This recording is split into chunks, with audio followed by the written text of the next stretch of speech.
Dari Pekojan ke Pondok Kopi. Cakep. Dari Pekojan ke Pondok Kopi. Cakep. Pulangnya makan soto. Ada sotonya enggak? Ada. Dari Pekojan ke Pondok Kopi. Pulangnya makan soto. Cuacanya hujan, enaknya kita ngopi. Ini malam kita acara di tempat Bang Cipto. Assalamualaikum warahmatullahi wabarakatuh.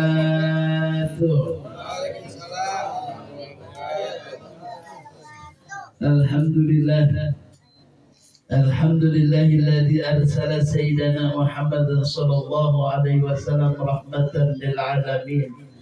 وفضل العلماء بكرامة المجاهدين وكرم الأولياء بظهور الكرامة الورق التي هي من معجزات السيد المرسلين وخص من سام أتباع ملة برقي إلى درجة العارفين اللهم صل وسلم على سيدنا محمد نور ذاتي وسر ساري وأصحابي والصحات أما بعد فقد قال الله تعالى في القرآن الكريم وهو أصدق القائلين أعوذ بالله من الشيطان الرجيم بسم الله الرحمن الرحيم وإذ تعالى ربكم لئن سكرتم لأزيدنكم ولئن كفرتم إن عذابي لشديد وقال النبي صلى الله عليه وسلم اتقوا الله ثم كنت وفي سيادة حسنة تمحوها وخلق الناس بخلق حسن صدق الله العظيم وصدق رسول النبي الحبيب الكريم ونحن على ذلك من الشاهدين والشاكرين والحمد لله رب العالمين. Hadratul mukarramin wal muhtaramin, para ulama, para asatidz, para asatidzah, para tokoh masyarakat, bini sepuh masyarakat, khusus yang sama-sama kita hormati dan kita muliakan keluarga besar Sohibul Bait, Bapak Sucipto beserta istri dan keluarganya. Syukur kepada Allah, malam hari ini beliau mengadakan acara tasyakuran, kita semua diundang. Kira-kira kalau di malam kagak diundang kita lagi ngapain nih? Ya kagak diundang, nggak ada orangnya tuh. Kalau kita nggak diundang paling kita lagi nonton bola nih. Persib loh Bayangkara. Syukur kepada Allah, malam hari ini kita bisa berkumpul di tempat ini. Mudah-mudahan perkumpulan malam hari ini, pertemuan kita, pertemuan yang diberkahi oleh Allah Subhanahu wa Ta'ala. Yang sama-sama kita hormati dan kita muliakan tentunya guru kita selaku ketua majelis Taubatan Nasuha Al-Mukarram Ustaz Asgunawi, mudah-mudahan beliau sehat panjang umur. Begitu juga orang tua kita Bapak Haji Ibrahim dan para guru yang lainnya, Ustaz Ismail, Ustaz Mustafa, Ustaz Yamin, Ustaz Sahrul, mudah-mudahan semua dalam keadaan sehat walafiat. Hadirin jamaah yang dirahmati dan dimuliakan Allah Subhanahu wa Ta'ala, malam hari ini adalah malam yang bersejarah. Kira-kira bersejarah enggak? Bersejarah enggak? Buat kita, bukan buat kita. Khususnya Bapak Cipta, malam hari ini malam yang bersejarah. Kenapa? Ketika bulan suci Ramadan, Allah berikan bukan hanya sekadar dia bisa melaksanakan ibadah, tapi Allah berikan karunia berupa anak yang luar biasa. Diberikan anak di ketika bulan suci Ramadan, itu adalah anugerah Allah yang sangat luar biasa. Mudah-mudahan anak tersebut insya Allah akan diberikan nama yang namanya Arumi Al-Mahira. Luar biasa. Ini nama luar biasa ini. Arumi artinya apa? Keturunan yang baik, keturunan yang cantik, elok dan wangi. Kalau anak kecil masih wangi apa enggak? Wangi anak kecil, biar bangun tidur kita musim. Coba kalau aki-aki kita cium. Jangan kata baru bangun tidur dia wabahnya kayak naga. Benar ya?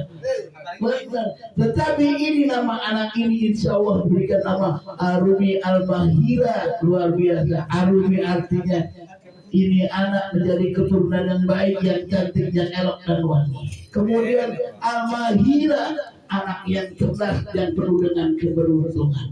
Artinya sesosok anak perempuan yang punya keturunan yang baik, cantik dan molek, kemudian mempunyai keberuntungan. Insya Allah, mudah-mudahan anak ini Allah jadikan anak yang waladun soleh, anak yang tentunya berbakti kepada keluarganya, orang tuanya, bakti kepada agamanya, patuh kepada Allah, cinta kepada baginda Nabi, dan bermanfaat untuk nusa bangsa serta masyarakat.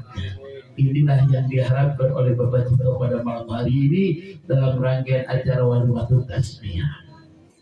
Sesungguhnya dalam rangkaian acara Walimatul Tasmiyah, apa kata baginda Nabi? Aldimu auladakum ala salasah. Kewajiban seorang bapak, kewajiban orang tua kepada anaknya, sesungguhnya ada 3 kewajiban. Ada berapa? 3. Ada berapa? 3. Ada 3. Jangan-jangan nunggu kopi kayaknya konsentrasi lagi. Ada 3 kewajiban seorang tua kepada anaknya. Yang pertama, jadikan anak itu mencintai baginda Nabi besar Muhammad Sallallahu Alaihi Wasallam. Habibul Nabiikum wa habib ali baitihi wa surasa'atil Quran. Artinya yang pertama, jadikan anak ini dia bisa cinta kepada baginda Nabi besar Muhammad Sallallahu Alaihi Wasallam. Yang kemudian ketika dia sudah cinta kepada baginda Nabi, usahakan anak ini cinta kepada siapa?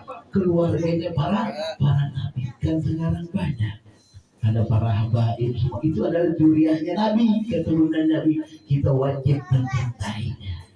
Yang kemudian apa? Buat bekal kehidupannya nanti ketika dipanggil oleh Allah dalam kuburnya, cintailah Al-Quran. Nanti ditanya ketika kita masuk dalam kubur, ditanya man imamuka, ditanya apa imammu, ditanya dalam kubur, sesungguhnya Al-Quran yang menjadi imamku. Nah, oleh karenanya dengan 3 ini insya Allah yang malam hari ini akan kita laksanakan acara tasmiyah pengukuhan seorang nama. Maka dengan hari ini insya Allah dengan kita nanti 3 baca surah yang pertama surat As-Saffat, kemudian surat Luqman, ini anak ini bisa menjadi pedoman dalam kehidupan. Kemudian nanti kita baca shalawat kepada baginda Nabi yang tujuannya yang pertama. Yang pertama, penting nama yang baik. Makanya disunahkan ketika kita punya nama, ambillah dari para nabi, kemudian ambillah para keluarga para nabi. Jangan punya anak namanya siapa, Idroil. Namanya Idroil. Ketika pada saat itu bapaknya sakit di rumah sakit. Dia anak datang nengokin, emaknya punya anak belum datang nih. Tahu tuh bapaknya lagi sakit, bisikin, bapak Idroil datang. Kira-kira sehat atau sakit tuh? Dia nggak tahu itu berat anaknya, karena dipanggil Idroil gitu. Sesungguhnya inilah dia. Oleh karenanya berikanlah anak yang baik. Kenapa? Sesungguhnya anak itu menjadi panggilan seumur hidupnya. Ketika dia dari hidup saat ini diberi nama, sampai nanti di lubang kubur namanya ganti atau kagak? Ganti apa kagak? Kagak. Namanya siapa diberikan nama? Arumi Al-Mahira binti Sucipto. Sampai di hari malam, sampai nanti di dalam kubur, bahkan ketika nanti di hadapan Allah dipanggil namanya gak ganti, tetap namanya yang diberikan oleh orang tua. Itu yang pertama. Yang kedua, pemberian nama adalah salah satu menghidupkan sunnah baginda Nabi besar Muhammad Sallallahu Alaihi Wasallam. Kenapa? Baginda pernah menamakan cucunya Hasan dan Husain. Kenal nggak? Ada nggak jenazah? Ada Bang Hasan. Ya, ini namanya. Oleh karenanya yang kedua dari acara tasmiyah ini, yaitu salah satu menjalankan sunnah baginda Nabi besar Muhammad Sallallahu Alaihi Wasallam. Yang ketiga, dengan acara ini artinya Bapak Sucipto bersyukur kepada Allah. Bersyukur dia diberikan rahmat, amanah, diberikan salah satu titipan oleh Allah. Kira-kira kalau kita diberi amanah, diberi titipan, nanti ditanya apa kagak? Ditanya apa kagak? Ditanya. Gak usah jauh-jauh kita. Yang paling enak siapa? Dititip tukang parkir, Pak, bener nggak? Dititip mobil banyak, motor banyak segala macam, dia ambil, dia aja dia. Bukan parkir. Tetapi kita tidak diberikan titipan anak, maka sesungguhnya nanti akan ditanya. Apa ditanya? Bagaimana engkau ketika mendidik anak? Bagaimana engkau menghidupi daripada anak? Yang inilah tentunya yang kedua, tanda bersyukur orang tua kepada Allah atas anak yang diberikan oleh Allah. Yang kemudian yang empat, rasa tanggung jawab orang tua kepada anaknya. Dengan apa? Dengan ketika diberikan nama, diundang para tetangga, keluarga, para guru. Di sini alhamdulillah ada tadi Bang Boy baru datang, ketinggalan saya. Bang Boy kagak datang, katanya pakai map biasa kali ini. Bener Bang Boy pakai map tadi. Kebangetan. Artinya malam hari ini Bapak Sultan dia bertanggung jawab ke atas ketitipan yang Allah berikan dengan diundang para guru, para tetangga, dibacakan surah Yasin, dibacakan tahlil zikir, tahlil tahmid, dibacakan Al-Quran, dibacakan nanti siang Nabi. Itu artinya dia akan bertanggung jawab, akan diberikan contoh yang baik kepada anaknya. Jemaah yang dirahmati dan juga Allah Subhanahu wa taala, itulah tentunya dalam rangkaian acara waktu tasbih. Mudah-mudahan pada malam hari ini anak yang diberi nama Arumi Al-Mahira binti Sucipto, mudah-mudahan Allah jadikan anak yang badul salehah, anak yang disehatkan badannya, dipanjangkan umurnya, dimudahkan segala urusan, diluaskan rezekinya, dan anak yang bisa mengangkat derajat daripada kehidupan orang tuanya, anak yang bermanfaat bagi nusa bangsa serta agamanya. Al-Fatihah. أعوذ بالله من الشيطان الرجيم بسم الله الرحمن الرحيم الحمد لله رب العالمين الرحمن الرحيم مالك يوم الدين إياك نعبد وإياك نستعين اهدنا الصراط المستقيم صراط الذين أنعمت عليهم غير المغضوب عليهم ولا الضالين آمين. Baik, yang pertama akan kita baca surat Al-Imran. Ketika dibaca surat Al-Imran, Bapak hadirin semua mendengarkan, menyimak, dan di hatinya kalau bisa dia bersolawat kepada baginda Nabi. Dengan bagaimana? Salawat Jibril sallallahu ala Muhammad sallallahu ala Muhammad sallallahu ala Muhammad. Kenapa? Ketika Al-Quran dibacakan, maka Allah turunkan rahmat. Hati kita digetarkan dengan keimanan kita, maka disitulah rahmat Allah akan turun kepada kita. Khusus untuk anak ini. Kenapa sih? Anak adalah bayi yang masih suci, masih apa katanya? Kullu mayudi yuladu ala fitrah, sesungguhnya bayi yang lahir ke alam dunia dalam keadaan suci fitrah, tidak ada suatu apa, tetapi dia diberikan oleh Allah yang namanya hati. Untuk apa? Untuk berzikir, mengingat Allah, bahkan hatinya saat ini dia akan merekam apa yang malam hari ini dilaksanakan. Yang pertama tadi sudah dibilang, biar dia bisa mencintai Al-Quran, bisa nanti mencintai Nabi dan keluarganya. Inilah tujuannya dengan pembacaan tersebut. Insya Allah ini malam anak ini kita akan isi dengan kalimat-kalimat thayyibah. Kemudian ketika anak lahir dari rahim ibunya, yang didengar apa kira-kira? Yang didengar apa kira-kira? Yang didengar pertama azan di kuping kanan dan iqomah di kuping kiri. Kalau anak pertama lahir kita ajarin nyanyi ayu ting ting, kemana, udah gede tuh anak nyasar mulu. Iya kan? Betul, bapak tukang pancing, ya udah pancing mulu dah. Ada yang begitu? Yang mana orangnya? Hadirin yang Allah Subhanahu wa taala, sama-sama yang pertama akan kita baca yaitu surat Al-Imran. A'udzu billahi minasyaitonir rajim. Bismillahirrahmanirrahim. إذ قالت امرأة عمران رب إني نذرت لك ما في بطني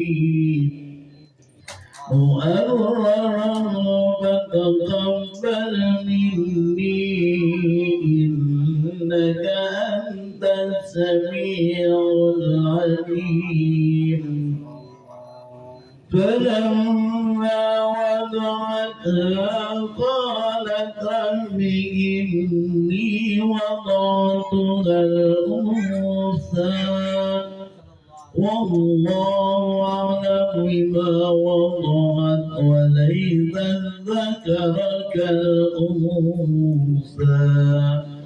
وإني سميتها مريم وإني أعيذها بك وذريتها من الشيطان الرجيم فتقبلها ربها بقبول حسن وأنبتها نباتا حسنا وكفلها زكريا كلما دخل علي زكريا المحراب وجد عندها رزقا قال يا مريم أنى لك هذا قالت ومن عند الله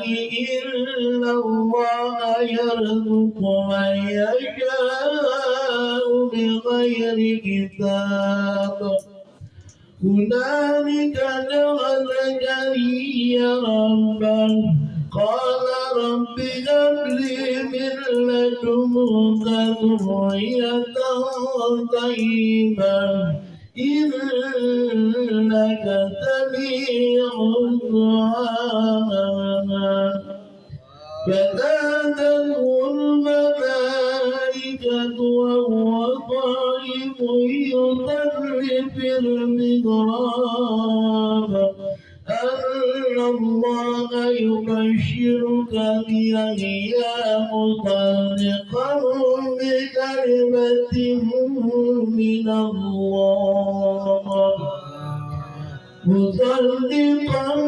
بكلمة من الله وشهيدا وغفورا ونبيا من الصالحين قال رب أنى يكون لي غلام وقد بلغتني الكبر وامرأتي عاقر قال كذلك الله يفعل ما يشاء قال رب اجعل لي آية قال آياتك ألا تكلم الناس 3 أياما إلا رمزا واذكر ربك كثيرا وسبح بالعشي والإبكار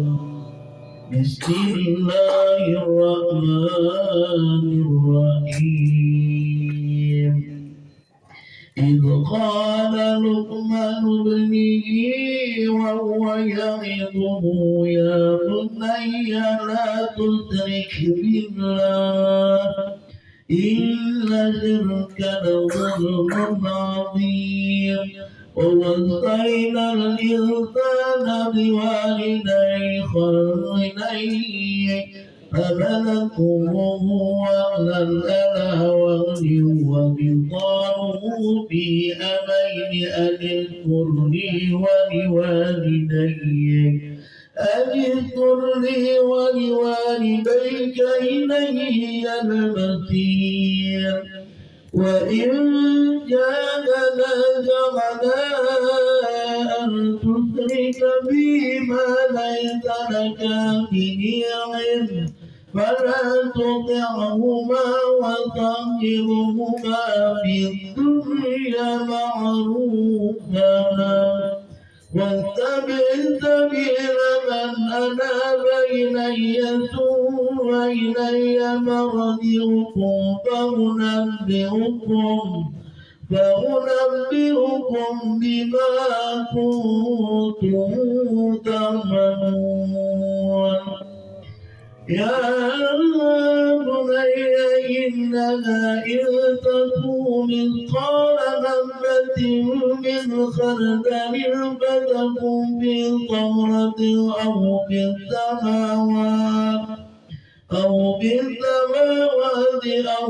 الأرض يأت بها الله إن الله لطيف خبير يا بني أقم الصلاة وأمر بالمعروف وانهى عن المنكر واصبر على ما أصابك إن ذلك من أزم الأمور ولا تضطر نفسك للناس ولا تمش في الأرض مرحا إن الله لا يحب كل مختال فخور واقتل بنفسك واغضب من صوتك إن أذكار الأصوات لصوت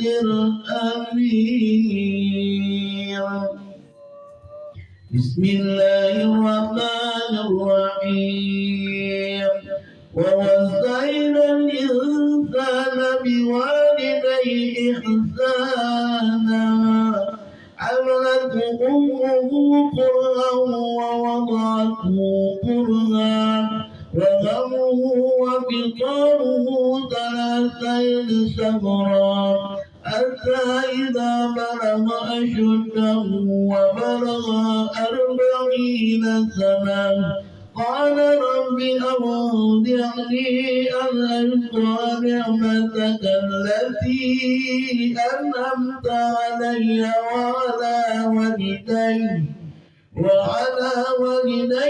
وأن أعمل صالحا ترضاه وأخرج لي في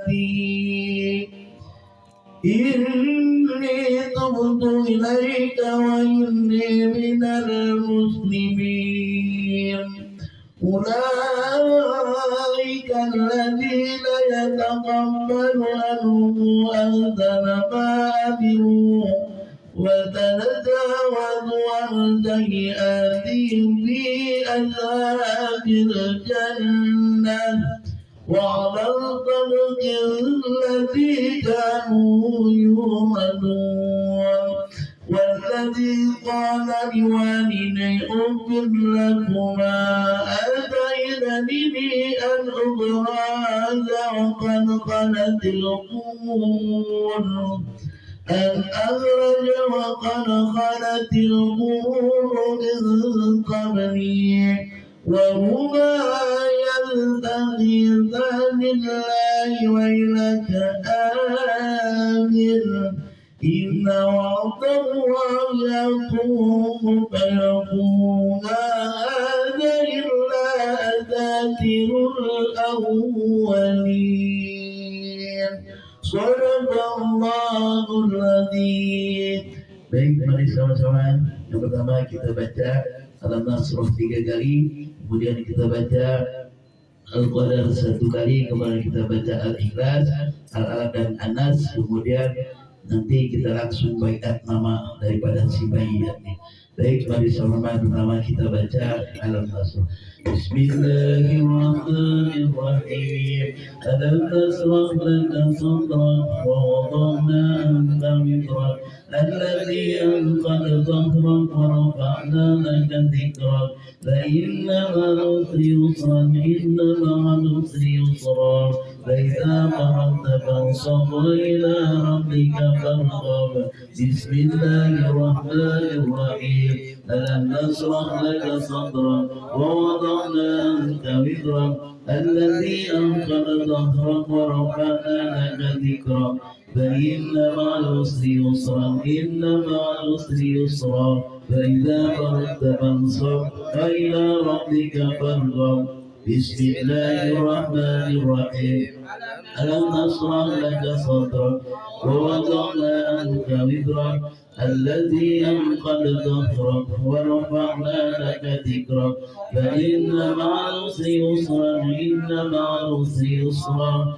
فإذا فرغت فانصب وإلى ربك فارغب بسم الله الرحمن الرحيم إنا أنزلناه في ليلة القدر وما أدراك ما ليلة القدر ليلة القدر خير من ألف شهر تنزل الملائكة والروح فيها بإذن ربهم من كل أمر سلام هي حتى مطلع الفجر بسم الله الرحمن الرحيم قل هو الله أحد الله الصمد لم يلد ولم يولد ولم يكن له كفوا أحد بسم الله الرحمن الرحيم قل هو الله أحد الله الصمد لم يلد ولم يولد ولم يكن له كفوا أحد بسم الله الرحمن الرحيم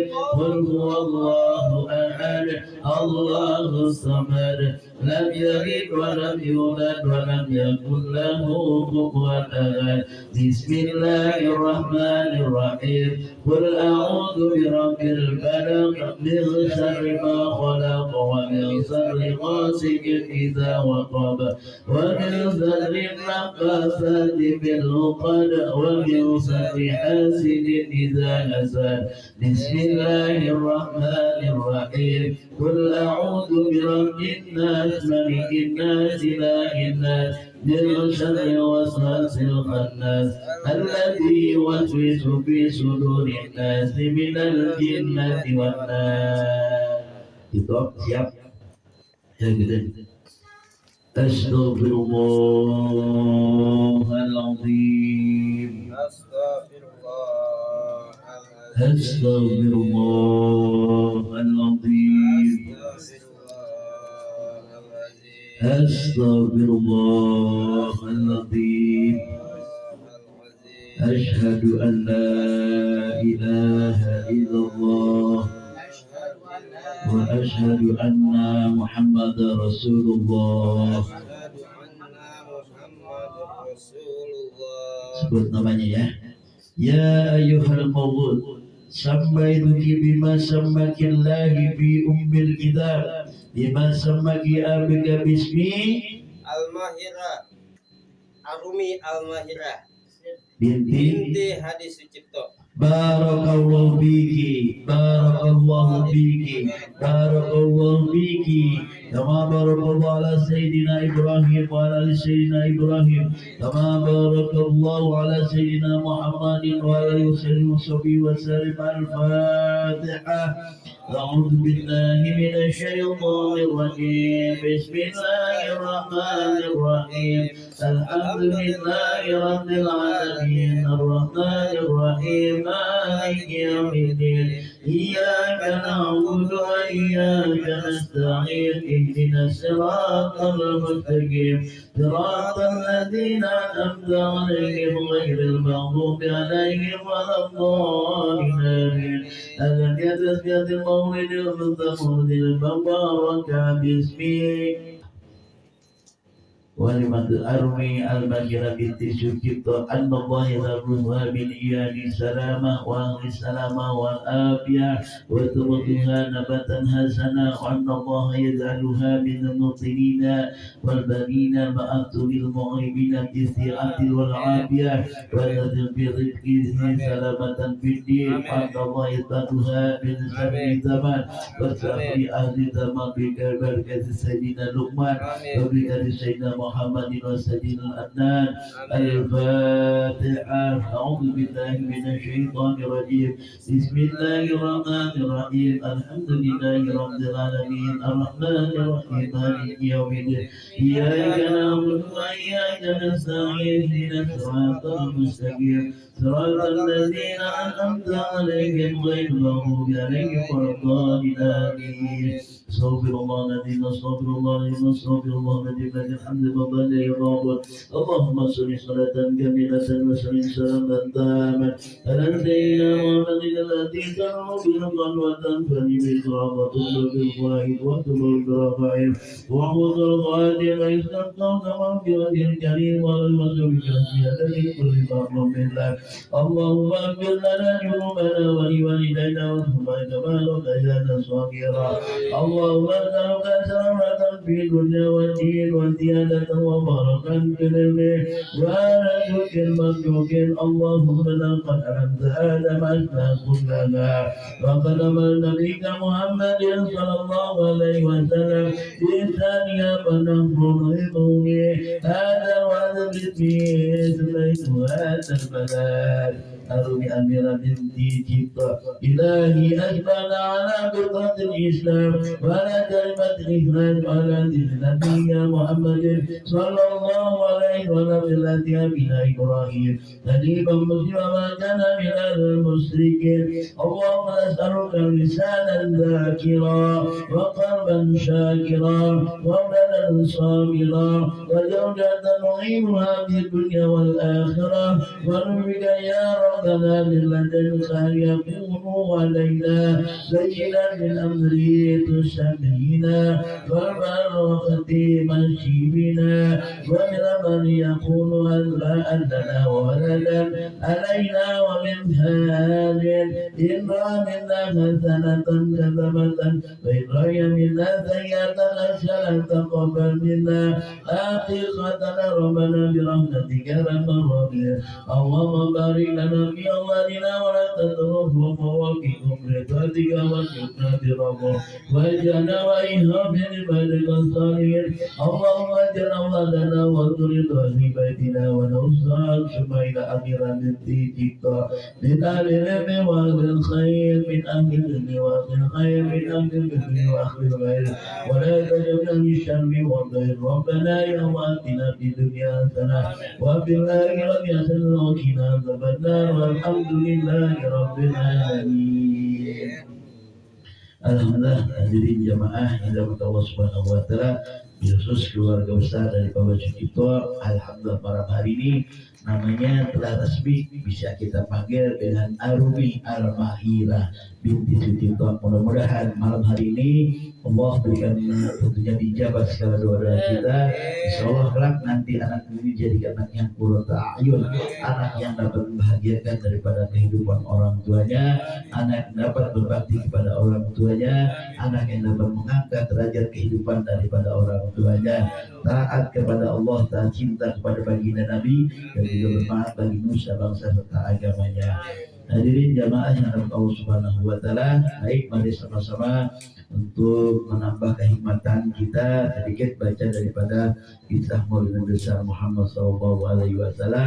Karena dengan selawat ini kita berikan untuk anak ini, mudah-mudahan nanti hatinya apa yang malam hari ini dia dengar direkam dimasukkan ke otak hatinya, insya Allah nanti menjadi modal untuk ketika dia kelak besar nanti.